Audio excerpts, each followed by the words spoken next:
एक जो है बड़ी रानी का नाम है सुनीति, और छोटी का नाम है, जो छोटी घरवाली दूसरे नंबर की, उसका नाम है सुरुचि। सुनीति शब्द का अर्थ है बुद्धिमानी, और सुरुचि जो है मनमानी। ये दो रानियां, दोनों के एक एक पुत्र हुआ। बड़ी रानी सुनीति का पुत्र ध्रुव, जिसे हम ध्रुव तारा कहते हैं, ध्रुव लोक में विराजमान है। ये उत्तानपाद के पुत्र है और सुनीति मां के बेटा। अब दूसरी रानी सुरुचि का पुत्र हुआ उत्तम। यहां पर राजा उत्तानपाद ने क्या किया कि बड़ी रानी को घर से निकाल दिया। बड़ी रानी जो है बड़ी समझदार है, सुनीति नाम, हर एक बात करेगी, ज्ञान की करेगी।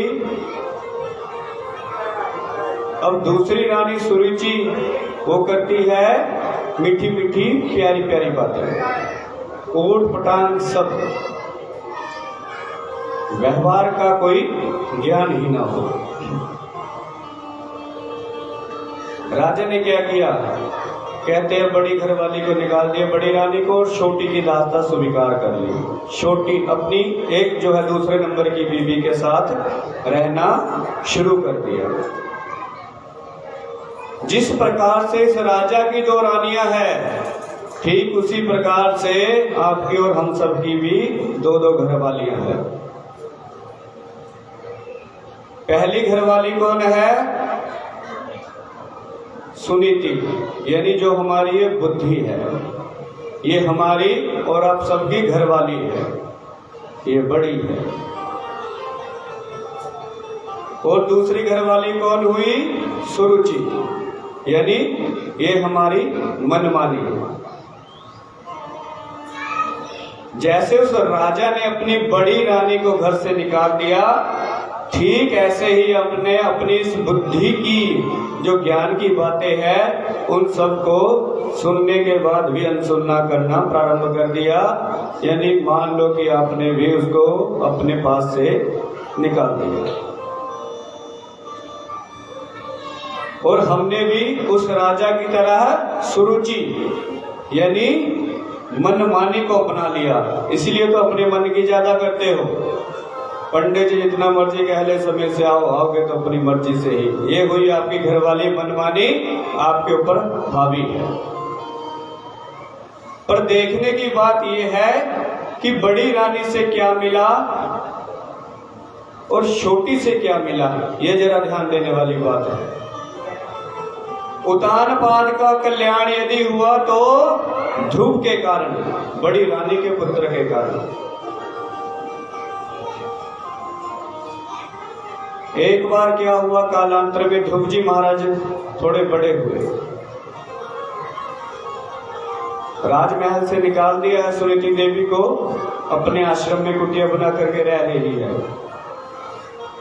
एक बार ध्रुव जी ने पूछा कि माता जी मेरे पिताजी कौन है?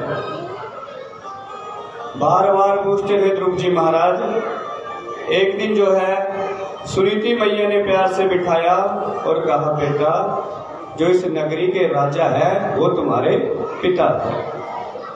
अब बालक जब अपने पिता के बारे में पता चला तो सीधा भाग करके पहुंच गया राजमहल में। राजमहल में गया और जैसे ही राजा को परिचय प्राप्त हुआ कि ध्रुव मेरा पुत्र है, उसने कहा पिताजी मैं तुम्हारा बेटा हूँ। पूरा परिचय करवाया, मेरी माँ का नाम सुनीति है, सुनीति का पुत्र हूँ। जब ये शब्द सुना उत्तानपाद ने कि मेरी ही संतान है ये, तो क्या किया, अपने पास में बुला लिया, बेटा इधर आ। ध्यान देना, बेटे को बुला लिया और गोद में बिठाया, गले से लगाया। ध्रुव जी महाराज बड़े प्रसन्न हुए पिता की गोद में जाकर के। इतने में आगे सौतेली माँ दूसरे नंबर वाली सुरुचि।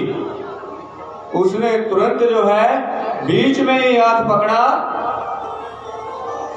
राजसभा के बीच में ही हाथ पकड़ा पुत्र का और नीचे उतार दिया। ए बेटा ध्रुव, दुर्लभे अर्थे मनोरथ, जो तेरी चाहना है ना अपने पिता की गोद में बैठने की राज सिंहासन पर, ये बड़ी ही दुर्लभ है। तुरंत जो है सौतेली माँ ने बाजू से पकड़ा और गोद से उस सिंहासन पर थे राजा दोनों से नीचे उतार दिए। कहती है तू इस सिंहासन पर नहीं बैठ सकता। अब राजा अधीन है अपनी इस पत्नी के, तो कुछ नहीं बोले, कुछ नहीं बोले। आगे से कहता है माँ देखो, बच्चों का हृदय तो बड़ा कोमल होता है, उनके लिए सब एक बराबर है। पता है माँ ने कहा है कि वो तेरी छोटी माँ है। कहता है माँ मैं इस सिंहासन पर आखिरकार क्यों नहीं बैठ सकता। आगे से क्या कहा सुरुचि ने, सुरेली माँ ने, कहती है बेटा अगर तेरी इच्छा है कि तुझे इस राज सिंहासन पर अपने पिता की गोद में बैठना है तो तुझे मेरे कोख से जन्म लेना था। तेरा मेरे गर्भ से जन्म नहीं हुआ, इसलिए दुर्लभे अर्थे मनोरथ, तेरा ये मनोरथ दुर्लभ है, कभी पूर्ण नहीं हो सकता। तो राज्य के सिंहासन के ऊपर बैठने का अधिकारी नहीं। आगे से ध्रुव जी ने हाथ जोड़ करके कहा माँ क्या मैं केवल इसलिए नहीं बैठ सकता कि मैं तुम्हारा पुत्र नहीं। तो आगे से कहता है माँ एक बात बताओ, मुझे इस सिंहासन पर बैठने के लिए क्या करना पड़ेगा, मैं वो करने को तैयार हूं, मुझे अपने पिता की गोद चाहिए। जब इस प्रकार से कहा तो आगे से क्या कहा सुरुचि ने, ध्यान देना। कहती है बेटा तपसा आराध्य पुरुषम तस्यैव अनुग्रहेण साध्यात्मात्मानम, कि बेटा अगर तुझे इस राज सिंहासन के ऊपर बैठना है और अपने पिता की गोद में आने का सुख देना है तो पहले क्या कर, तपस्या कर, घोर तप करेगा। प्रभु प्रकट होकर के कहे बेटा मांग, क्या वरदान चाहिए, हम तेरी तपस्या से खुश है। तब मांगना क्या कि मेरा जन्म जो है सुरुचि माँ के गर्भ से हो। तब ये बात परमात्मा से मांगना। देखो यहाँ पर सुरुचि मैया ने कहती है भगवान का भी अपमान कर दिया, भक्ति का तो अपमान कर ही रही है, भक्त का साथ में परमात्मा का भी निरादर कर दिया। अपने गर्भ को, अपने इस उदर को परमात्मा से भी ऊंचा बता दिया। क्या कि पहले तपस्या कर, प्रभु वरदान मांगने को कहेंगे तब कहना कि मेरा जन्म सुरुचि माँ के पेट से हो। अब देखो ये उधर गर्भ जो है परमात्मा से भी बड़ा बता दिया कि मेरी इच्छा है तभी परमात्मा तुझे ये वरदान देंगे। ध्रुव जी महाराज बड़े व्याकुल हुए। बच्चों को अगर कोई डांट दे तो रोने सूरत बना लेते हैं। ध्रुव जी महाराज कुछ नहीं बोले, पिता कानपा चुपचाप बैठे हैं, एक शब्द भी अपनी पत्नी के विरोध में नहीं कहा कि तू ये क्या बोल रही है। जैसे छोटा मेरा बेटा उत्तम, ठीक वैसे ये भी ध्रुव बिल्कुल मौन रहे। अब ध्रुव जी महाराज रोते हुए, चेहरा ऐसे मुरझा गया जैसे फूलों को, खिलती हुई लता को अग्नि की ज्वाला एकदम से झुलस गई। रोते हुए ध्रुव जी महाराज दौड़े दौड़े आंखों से आंसू बहाते हुए अपनी माँ के पास आए। जब माँ ने अपने पुत्र की स्थिति देखी तो दौड़ करके हृदय से लगा लिया, बेटा तुझे किसी ने कुछ कहा क्या, किसी ने डांट दिया, किसी से झगड़ा हो गया, बता बेटा तुझे क्या हुआ। अब बच्चा काफी देर तक रोया। ध्रुव जी महाराज का गला रुक गया। कंठ अवरुद्ध हो गया, कुछ बता नहीं पाए कि माँ मेरे साथ ये हुआ। बस रोते ही जा रहे हैं, आंखों से अश्रु बहते जा रहे हैं, लेकिन बोल नहीं पाए कि ये घटना घटी। उस समय जो है साथ में अन्य छोटे छोटे बालक गए थे, ध्रुव जी महाराज के जो उसके मित्र मंडली के थे। उन्होंने कहा मैया ये हुआ तुम्हारे बेटे के साथ इसलिए रो रहा है। जैसे ही सुनीति माँ ने ये सुना कि मेरे पुत्र का पिता के सामने इतना घोर अपमान किया, तो खिलखिलाता हुआ चेहरा सुनीति मैया का एकदम से झुलस गया, एकदम से व्याकुल हो गई। पर धैर्य देखो सुनीति मैया का, एक बार भी कोई कड़वा शब्द अपनी सौतन के बारे में नहीं कहा। आगे से जो जो बात कही हर एक बात का साथ दिया। बेटा वो तेरी माँ है, सौतेली माँ का अधिकार तो सगी माँ से भी ज्यादा होता है। उसने तुझे कुछ गलत नहीं कहा बेटा। उसने क्या कहा? उसने यही कहा कि तू अभागिन का पुत्र है, तू इस सिंहासन पर नहीं बैठ सकता बेटा। तो क्या गलत कहा उसने? मैं अपने आप को कब भाग्यशालिनी मानती हूं? अरे उसने मुझे अभागिन को अगर अभागिन बोल दिया तो इसमें कौन सी बड़ी बात है बेटा? मुझे अभागिन को अभागिन कहा, इसमें रोने वाली गुस्सा करने वाली कोई बात नहीं। इस प्रकार से कहते माँ मैं कैसे सुन लूं कि कोई मेरी माँ को अभागिन कहे। आगे से फिर कहते बेटा देख वो तेरी सौतेली मैया है और सौतेली माँ का अधिकार मेरे से भी ज्यादा है बेटा। जैसे मैं तेरी माँ ठीक वैसे ही वो तेरी माँ। बुरे विचार मत लाना अपनी माँ के बारे में। माँ बाप बच्चों को डांट देते हैं, बुरा नहीं मानना चाहिए। हर एक बात का समर्थन करने लगी। हृदय तो पीड़ा में व्यग्न है, शब्दों को सुनकर के, बाल्य का निरादर सुनकर के, परंतु फिर भी धैर्य देखो सुनीति मैया का, हर एक बात का अनुमोदन करती जा रही है।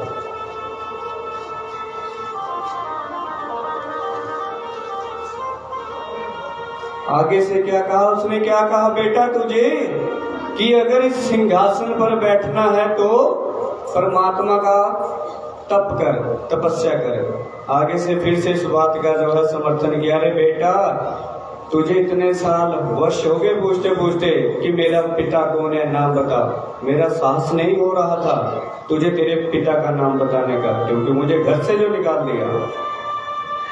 बेटा तब कहीं बड़ी मुश्किल से हिम्मत जुटा करके मैंने तुझे तेरे पिता का परिचय करवाया है। पर एक बात याद रख बेटा, जो मैं आज तक तुझे नहीं बता पाई, जो ज्ञान तुझे मैं नहीं दे सकी, वो ज्ञान तेरी सौतेली माँ ने तुझे दे दिया बेटा। क्या? तपसा आराध्य पुरुषम, उस परमात्मा को प्राप्त करो। तो अब गलती मत करना बेटा, चूकना मत, अब उस प्रभु को पाओ। आगे से पुनः ध्रुव जी बोले माँ ठीक है, आपकी हर एक बात हम समझ गए। बच्चे को जैसा सिखाओगे वैसा सीख लेगा। कहते माँ बता तो दिया कि परमात्मा की आराधना करो, लेकिन वो प्रभु रहते कहाँ है और उन्हें किस प्रकार से पाना है ये हमें बताओ। आगे से पुनः सुनीति मैया कहती है बेटा अरे उस प्रभु को पाने के लिए दर दर मत भटको, दर दर नहीं भटकना पड़ता। वो परमात्मा कण कण में है, हर एक वस्तु में, सूक्ष्माति सूक्ष्म जो भी संसार में है उन सब में वो परमेश्वर विराजमान है। कहते हैं माँ अगर कण कण में परमात्मा है तो फिर दिखाई क्यों नहीं देते? अगर हर जगह प्रभु की सत्ता है तो दिखाई क्यों नहीं पड़ रहे मां? फिर आगे से एक सुंदर सा उदाहरण दिया, बेटा फूल के कण कण में सुगंध होती है। गुलाब को लेना, उसकी सुगंध देखो, सुगंध आएगी, सुगंध तो आएगी पर दिखाई तो नहीं देगी कि कैसी है, बस ये है कि आ रही है।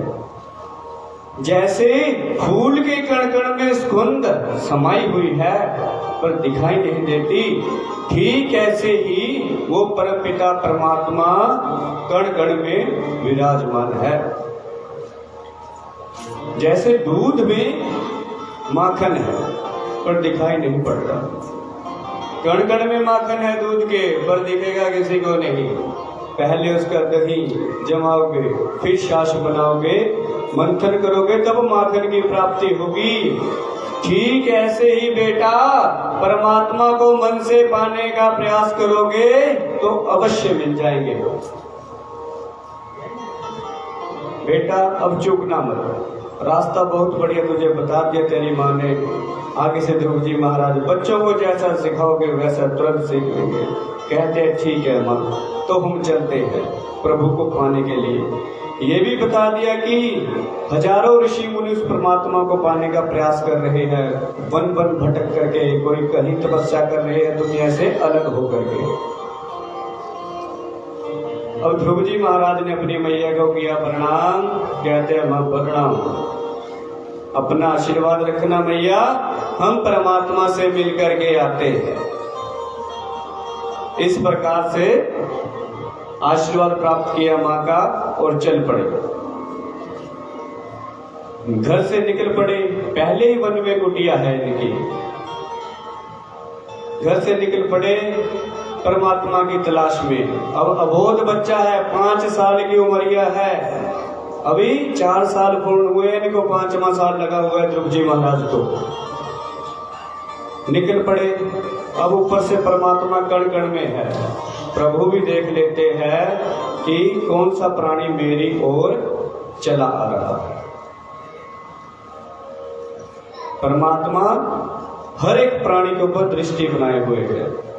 प्रभु ने क्या किया? कहते हैं मेरा बेटा, मेरा प्रिय पुत्र मुझे पाने की चाह में घर से निकल पड़ा है, चलो अब इसका मार्गदर्शन करें, इसको रास्ता बताएं कि आखिरकार मुझ परमात्मा को कैसे पाना है। तो प्रभु ने नारद जी को आदेश दे दिया और जंगल में डोल रहे थे, घूम रहे थे ध्रुव जी महाराज, सामने से आ गए नारद जी महाराज। बोलिए नारद जी महाराज की, भक्तवत्सल भगवान की। जब कोई सच्ची लगन से परमेश्वर को पाने के लिए निकलता है तो परमात्मा किसी ना किसी संत महापुरुष का दर्शन जीवन में करवा ही देते हैं। बिनु हरि कृपा मिले नहीं संता, बिनु हरि कृपा मिले नहीं संता, बिनु हरि कृपा मिले नहीं संता, बिनु हरि कृपा राम सिया राम सिया राम जय जय राम, राम सिया राम सिया राम, राम सिया राम सिया राम जय जय राम, राम सिया राम सिया राम। बिनु हरि कृपा मिले नहीं संता, बिनु हरि कृपा मिले नहीं संता, बिनु हरि कृपा मिले नहीं संता, बिनु हरि कृपा मिले नहीं संता। राम सिया राम सिया राम जय जय राम, राम सिया राम राम सिया राम सिया।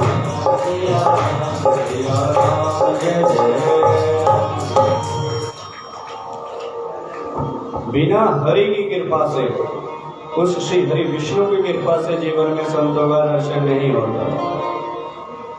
आप सभी भक्तों के ऊपर उस हरि श्री हरि विष्णु की असीम अनुकंपा और कृपा है, जो आप उनकी महिमा का गुणगान श्रवण कर रहे हो और अपने जीवन को पावन बनाने का प्रयास कर रहे हो। देवर्षि नारद जी ने आगे से पूछ दिया, बेटा जैसे ही आगे आए तुरंत बच्चा बालक है, देखा कि साधु पुरुष है तो हाथ जोड़ करके प्रणाम कहते हैं, महाराज जी प्रणाम आपके चरणों में। बालक नारद जी ने पूछा, बेटा इस घनघोर जंगल में कहाँ भटक रहे हो, किसको ढूंढ रहे हो? यहाँ पर ध्रुव जी महाराज ने पूरा प्रसंग बता दिया कि मुझे प्रभु को ढूंढ रहा हूँ, अपने प्यारे परमात्मा को, मुझे प्रभु को पाना है, प्रभु को पाना है। आगे से नारद जी हैरान रह के सुन करके, अरे इतना सा बालक परमात्मा को पाने की बात कर रहा है। आगे से नारद जी समझाने लगे, कहते बेटा देख तेरी छोटी सी उम्र है, छोटी सी उम्र में मान अपमान पर इतना ध्यान नहीं देते। कहा था, पूरे प्रसंग सुना दिया कि इस प्रकार से सुदेली माँ ने मेरे हृदय में तीखे तीखे तीर बाण चलाए हैं, अब मुझे उस प्रभु को पाना ही है बस। नारद जी समझाते हैं, बेटा अरे छोटी सी उम्र है तेरी और इतनी सी उम्र में मान अपमान का इतना नहीं सोचते। माँ बाप बच्चों को डांट दिया करते हैं, बुरा नहीं मानना चाहिए।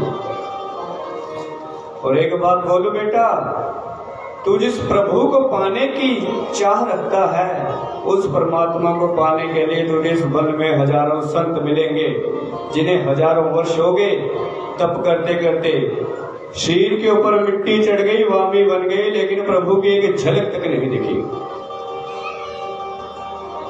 तू तो इतना सा बालक है, तू कैसे पाएगा उस परमात्मा को? नारद जी परीक्षा करके देख रहे हैं इस बालक की। आगे से फिर कहते हैं, अरे बाबा मैं क्षत्रिय बालक हूं, अपना अपमान तो सह लूंगा, पर मेरी माँ को भी तो भागिन बोला है, अब उस अपमान का मुझे बदला तो पूरा करना है। जैसे कहा मुझे उस परमात्मा को पाना ही पाना है, अपनी और अपनी माँ की लाज भी रखनी है। माँ के वचन है कि परमात्मा को पाओ। अब नारद जी बहुत प्रयास किया समझाने का। नारद जी परीक्षा क्यों कर रहे हैं? अरे ये छोटा सा बालक है, मैं इसको रास्ता बता दूंगा, कहीं 2-4 दिन तक प्रभु ना मिले और ये उठ करके घर को भाग गया तो क्या फायदा? क्योंकि इस दुनिया में मरकट वैरागी ज्यादा होते हैं। घर में अगर किसी के आपस में लड़ाई झगड़ा हो जाए ना, मियाँ बीवी का, हस्बैंड वाइफ का, या बच्चों का माँ बाप के साथ, बूढ़े माँ बाप से, तो क्या करेंगे? परेशान होकर के अपना बिस्तर बांध लेंगे, हम तो चले हरिद्वार को या तीर्थ यात्रा के लिए। ये वैराग्य हर किसी को चढ़ता है, चाहे आपस में मियाँ बीवी कोई भी हो। क्या करेंगे? कुछ नहीं रखा, हम तो चले। अब अपना बिस्तर बांधा, घर से निकले कि रास्ते में ही घर की बातों की याद आने लग जाती है। अरे मेरा छोटा सा वो नन्हा सा छोरा होता, मेरे बिना एक पल नहीं रहता, रात को मेरे साथ सोता, मेरे साथ खाता, मेरे साथ बातें करता। अगर मुझे नहीं देखेगा तो घर में तो रो रो करके उसका बुरा हाल हो जाएगा। वो तो याद करेगा मेरा बाबा, मेरी माता, मेरी दादी माँ कहाँ चली गई। बच्चों को माँ बाप प्यारे हो ना हो, पर दादा और दादी तो माँ बाप से भी बढ़कर प्यारे होते हैं। आप देख लेना, आप अपने बुजुर्गों का सम्मान नहीं करते, बच्चे हर एक चीज देखते हैं, तो जैसा आप कर रहे हो अपने बुजुर्गों के साथ, ठीक वैसा ही वो आपको लौटाएंगे। अगर बाद में जैसे अब आपके माँ बाप आपको बोलते हैं ना, आपके लिए इतना किया, तो फिर हमें क्यों ऐसे ढंग से बात नहीं करते, बुरी भली सुनाते हो? वो आगे से कहता है तुझे इससे मतलब। ठीक ऐसे ही वो आपकी संतान भी आपको कहेगी। जब आप कहोगे ना कि तू क्या, हम तेरे माँ बाप है, वो भी कहेगा तुझे इससे क्या मतलब, तूने अपने माँ बाप नहीं देखे तो मैं क्यों देखूं तुमको। मरकट वैराग्य, थोड़ी देर के लिए व्यक्ति में ये वैराग्य भाव आता है, फिर संसार जकड़ लेता है। यहाँ पर नारद जी परीक्षा करके देख रहे हैं। आगे से हाथ जोड़ करके ध्रुव जी महाराज कहते हैं, बाबा आपकी वाणी अमृत के समान है, बड़ी ही अच्छी ज्ञान की बातें हैं, पर बाबा एक बात सुनो, अगर कोई गऊ माँ को दुहने के लिए हाथ में बाल्टी की जगह वो छलनी ले ले, जिसे आटे को साफ करते हैं, उसमें धार लगाए, तो दूध टिकेगा क्या? नहीं टिक पाएगा, सारा दूध बेकार जाएगा। कहते हैं बाबा ठीक इसी प्रकार से आपकी ज्ञान की बातें मेरे हृदय में नहीं रुकेगी, क्योंकि मेरे हृदय में वो सुतेली माँ की जो बातें हैं वो तीर इतने तीखे लगे हैं, मेरा हृदय इस समय छिन्न छिन्न है। मुझे तो बस आप रास्ता बता दो, मुझे प्रभु को पाना है। नारद जी समझ गए ये लौटने वालों में से नहीं है, ये हमारा पक्का चेला बनेगा। नारद जी ने ध्यान की विधि बताई, 12 अक्षर मंत्र दे दिया ध्रुव जी महाराज को और नियम बता दिए कैसे करो। ओम नमो भगवते वासुदेवाय। मंत्र क्या? मननाद त्रायते मंत्र, जिसका मन से मनन हो वो मंत्र है। और कहा यहां से मधुवन में चले जाओ, वृंदावन धाम में, और वहां पर यमुना के किनारे मधुवन है, निधि वन है ना जैसे रासवन, उसी तरह मधुवन है। वहां पर छोटी छोटी लताएं जकड़ी हुई आपस में, बड़े प्रेम का प्रतीक है वो प्रभु का। वहां पर जाकर के भजन करो। मंत्र जो होते हैं उनको मुख से नहीं बोला जाता, मन से ही उनका जाप होता है। मन का घुमाना है तो मन का घुमाओ। सिर्फ एक ही मंत्र ऐसा है जिसका जाप होता है, वो कौन सा है? हरे रामा रामा रामा हरे हरे, हरे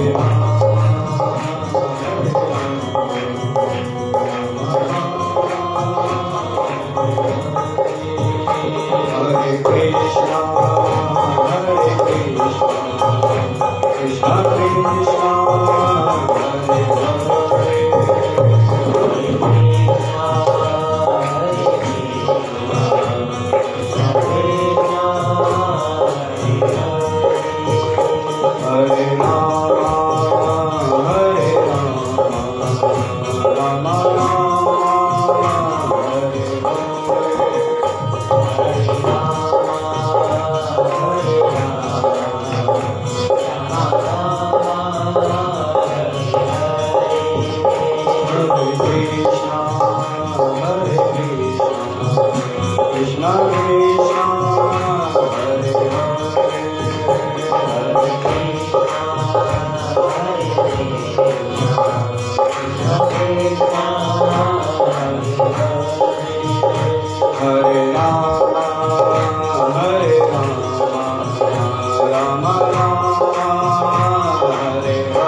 सिर्फ यही एक महामंत्र है जिसका आप गुणगान कर सकते हो।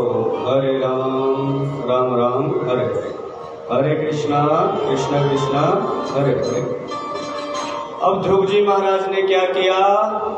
सीधे देवर्षि नारद जी से आगे ली, ठीक है गुरुदेव हम चलते हैं। मधुबन में आए। अब देखिए भगवान को पाने के लिए तपस्या किस प्रकार से की जाती है। ध्रुव जी महाराज ने पहला नियम लिया क्या कि 3 दिन तक हम क्या करेंगे? कुछ नहीं खाएंगे। 3 दिन के बाद फलों का आहार करेंगे, फल खाएंगे और 24 घंटे ही जाप करेंगे। और जाप करना प्रारंभ कर दिया। नियम लिया, पहले महीने 3 दिन में एक बार फलों का सेवन करते हैं। अब दूसरा महीना जैसे ही लगा, फिर क्या किया, नियम को और कठोर कर दिया। देखो भक्ति किस प्रकार से होती है, एकदम से नहीं परमात्मा मिलते। फिर 6 दिन के बाद खाना शुरू किया।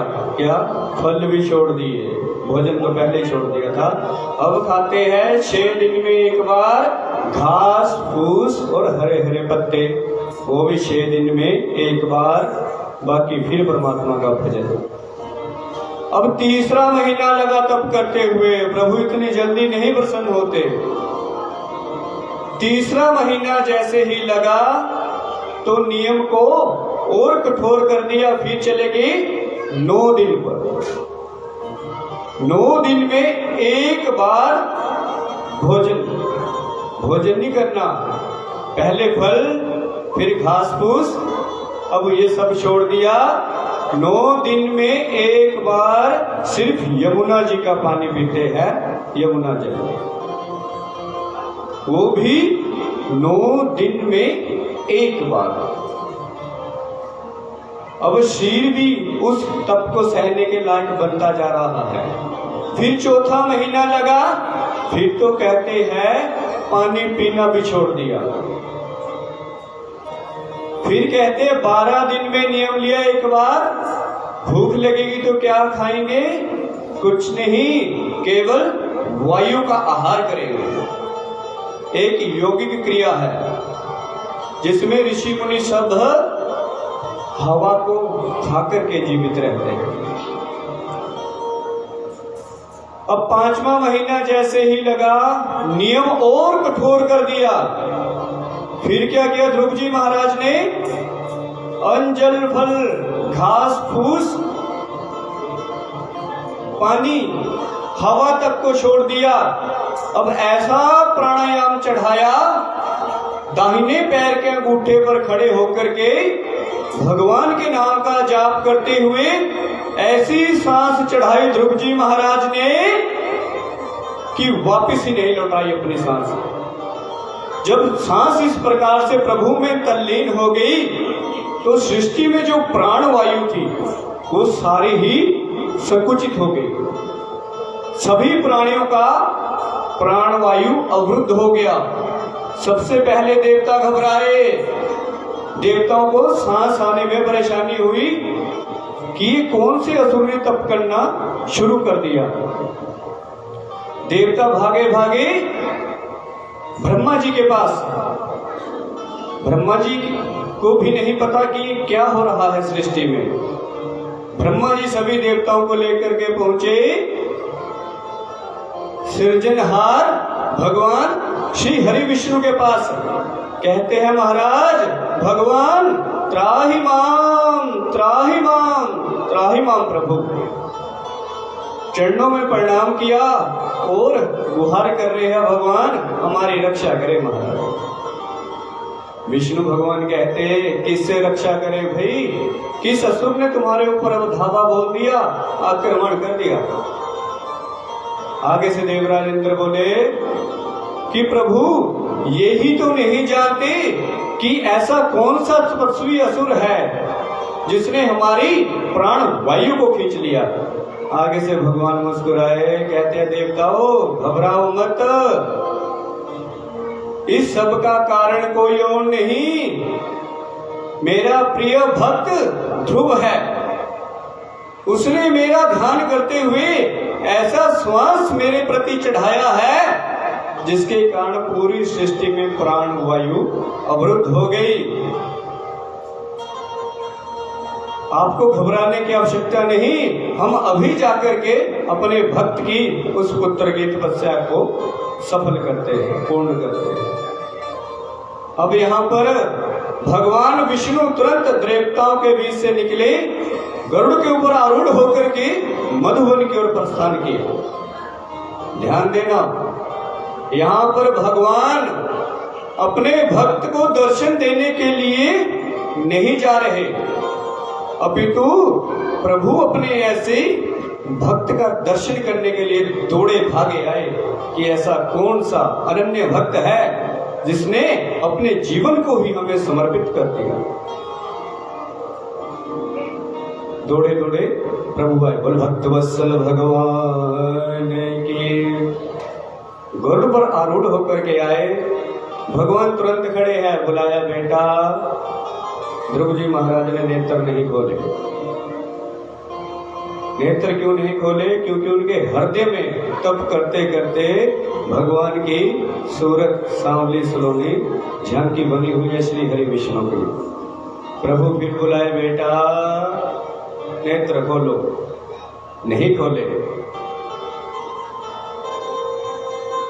अब भगवान समझ गए कि ये नेत्र इस प्रकार से नहीं खोलेगा। परमात्मा ने देखा कि मेरी सूरत क्या देखेगा, इसने तो मुझे अपने अंदर में ही कैद करके रखा है, उसी को निहार रहा है। भगवान ने अपनी उस दिव्य छटा को जो हृदय में थी ध्रुव जी महाराज के, उसको हटा दिया।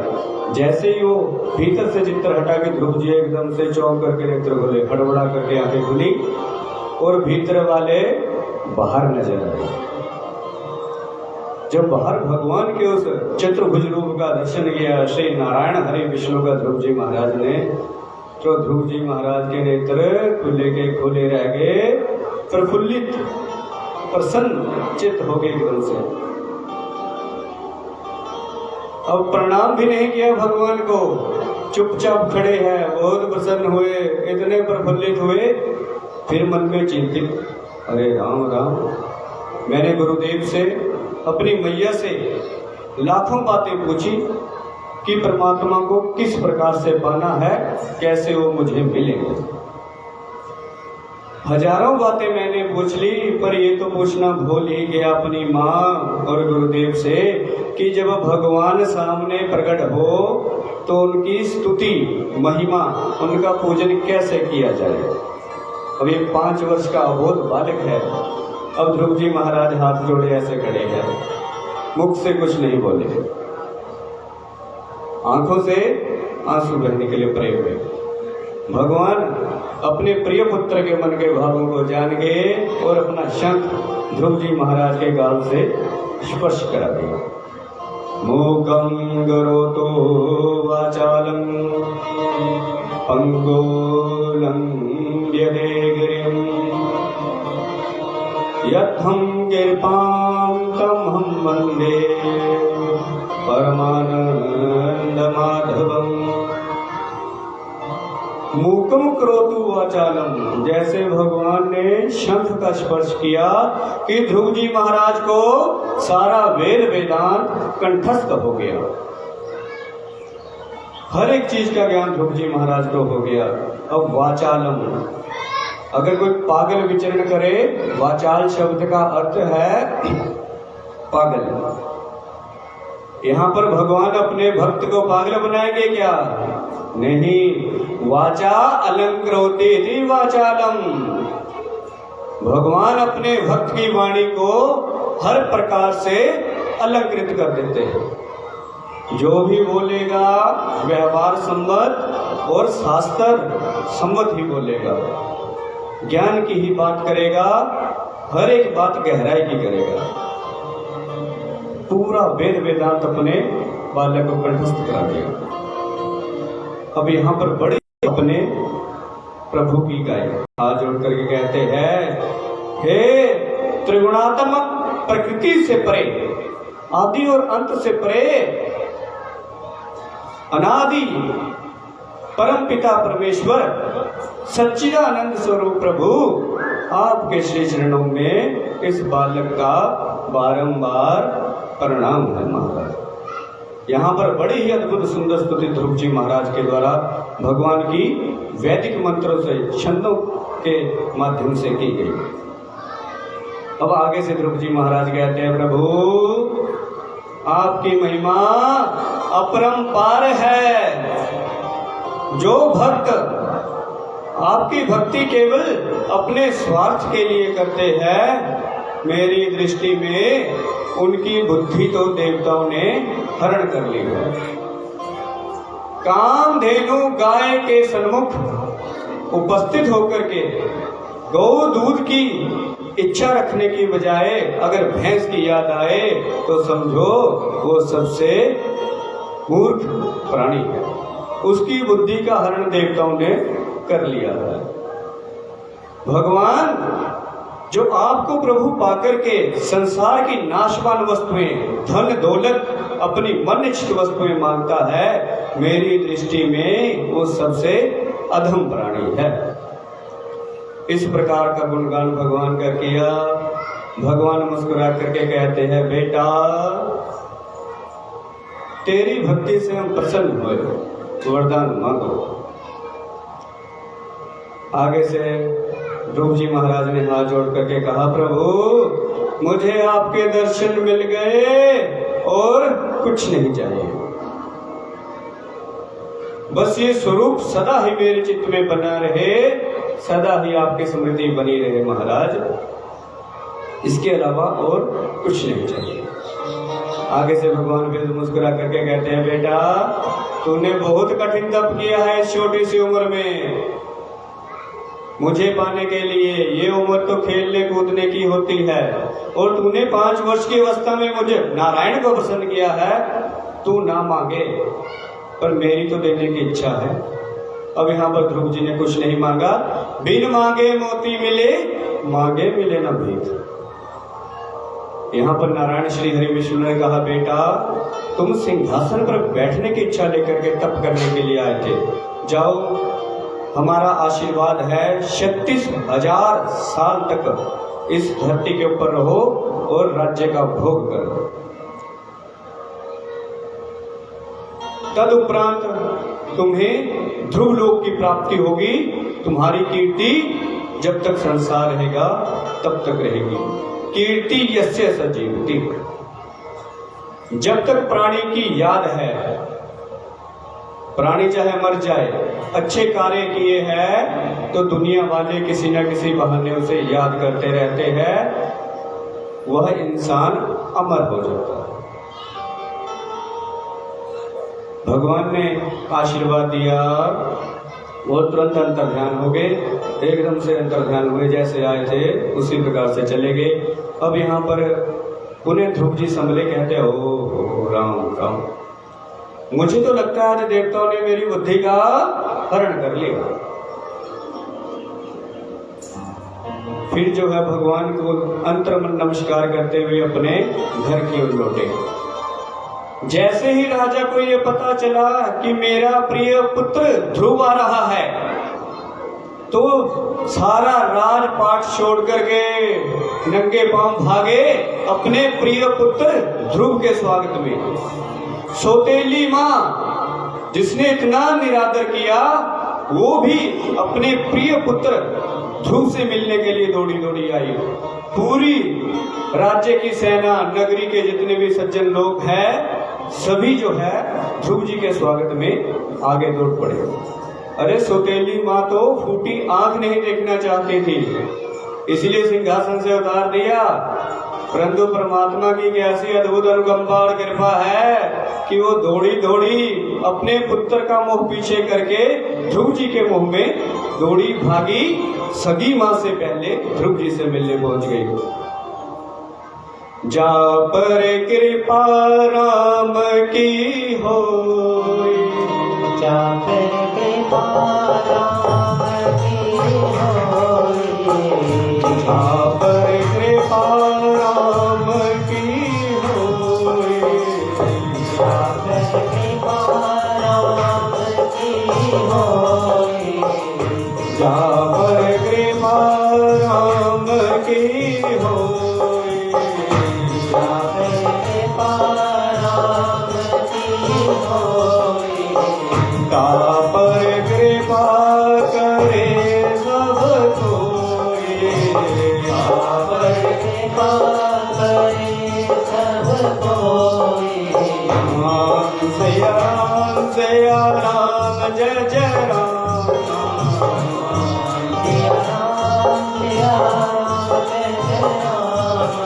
राम सिया राम सिया राम, जय जय राम।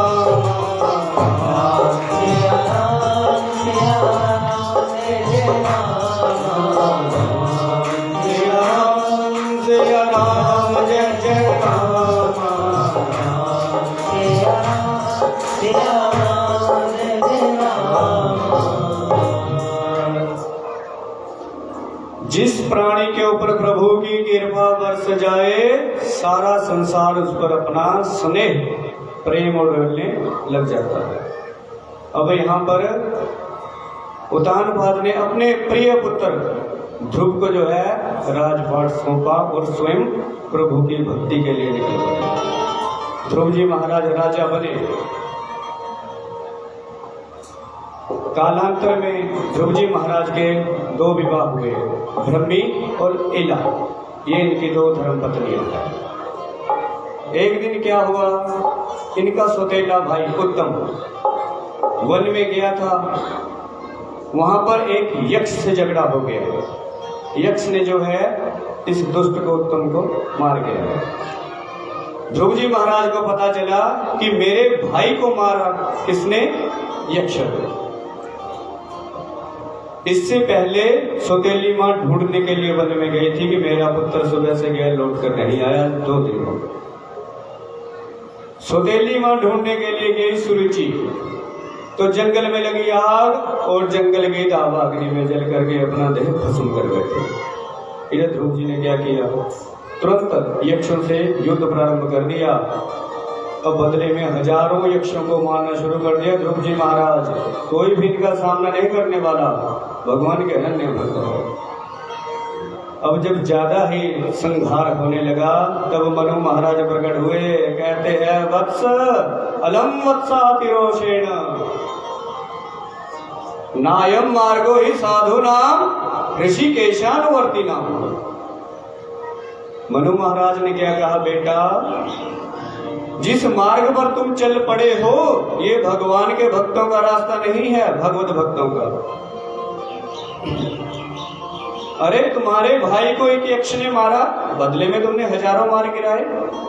तब यहाँ पर ध्रुव जी महाराज हाथ जोड़ करके कहते हैं मनु महाराज जी से, हम सब मनु के ही संतान हैं, मनु शत्रु पर। हाथ जोड़ करके कहते हैं क्षमा करें, हम तो क्रोध में वैसे ही बोलते। इस प्रकार से युद्ध बंद हुआ। अब समय आया 36,000 वर्ष पूरे होने को आए। 36,000 साल जैसे ही पूरे हुए कि ध्रुव जी का समय आ गया। यहाँ पर भगवान श्री हरि विष्णु के दूत सेवक एक दिव्य भव्य अद्भुत विमान लेकर के ध्रुव जी महाराज को ले जाने के लिए आए। कहते हैं अरे भैया चलो, भगवान ने आपको बुलाया। अब यहाँ पर क्या कहा, ध्रुव जी ने कहते हैं भैया रुको, हम हर रोज अपनी पूजा पाठ करते हैं, अभी वो बाकी है। देखो भक्ति में कितनी शक्ति है, जब तक ना चाहे इंसान कहीं नहीं कोई ले जा सकता उसे।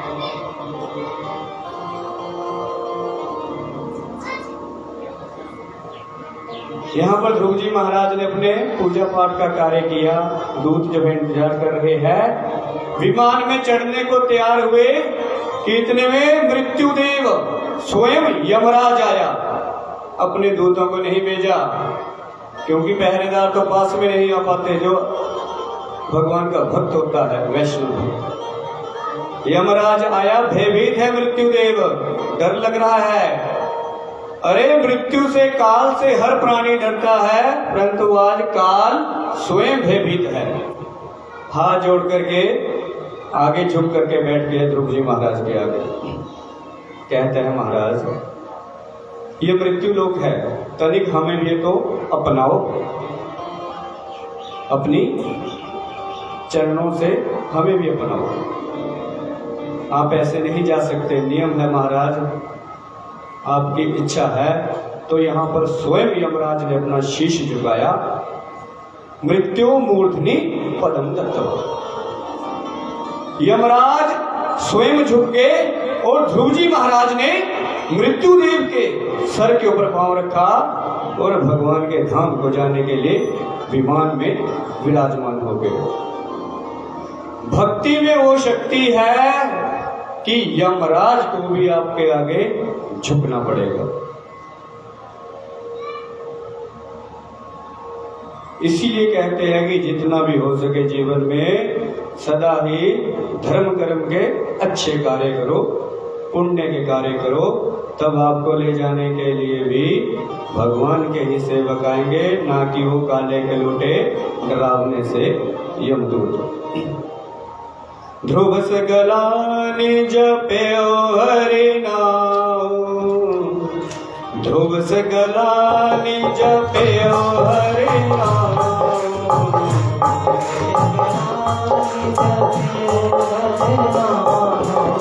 ध्रुव सगला निज प्यो हरि नाम,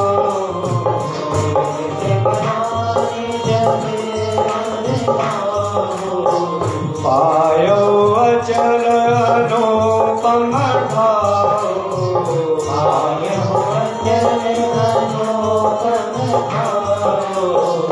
पायो अचल अनुपम भाव,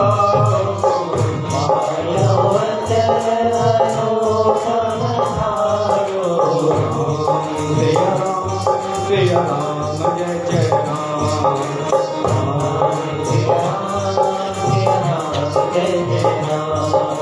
राम सिया राम जय जय राम, राम सिया राम जय जय राम। यहाँ पर ध्रुव जी भगवान के वैकुंठ धाम को जा रहे हैं विमान में बैठ करके। मन खुश होना चाहिए। हल्के से खुश थे, लेकिन जैसे थोड़ा सा ऊपर आकाश में पहुंचे कि मुख मुरझा गया। आगे से सेवकों ने कहा जो ले जाने के लिए आए थे, अरे भैया भगवान के धाम को जा रहे हो, जो खुशी चेहरे पर होनी चाहिए वो नहीं है तुम्हारी। आगे से ध्रुव जी महाराज कहते भैया क्या बताओ, जिस माँ के संस्कारों ने मुझे इस पदवी के लायक बनाया, जल्दबाजी में भैया उसको तो मैं नीचे ही छोड़ आया। आगे से सेवक मुस्कुराते हुए कहते हैं, अरे भैया जिनके कुल खानदान में तेरे जैसा भगवान का भक्त पैदा हो जाए, वो भला उनकी अधोगति पीछे की गति कैसे रह सकती है। वो देखो सामने ऊपर दृष्टि डालो। ध्रुव जी महाराज ने जैसे ऊपर देखा, ऊपर एक सुंदर विमान, उसमें ध्रुव जी की माँ भगवान के धाम को जा रही है। बोल भक्त वत्सल भगवान की जय। इस प्रकार से ध्रुव जी महाराज आज भी अमर है भगवान की भक्ति के बल पर, और अपने साथ साथ अपनी 7 पीढ़ियों तक का उद्धार कर दिया ध्रुव जी महाराज। अगर किसी के परिवार में कोई एक आध भक्त बन जाए ना परमात्मा का, संत तो छोड़ो, संत बनना बड़ा मुश्किल है कलयुग में। अगर एक आदमी भगवान का भक्त बन जाए तो अपने साथ साथ 7 पीढ़ियों का उद्धार कर देता है। जो नरक में फंसे होते हैं हमारे पूर्वज, उनको भी मोक्ष की प्राप्ति होती है, और आगे आने वाली संतति भी परमेश्वर के प्रति प्रेम करने वाली होती है। बोले भक्त वत्सल भगवान की जय। जीवन में जितना भी हो सके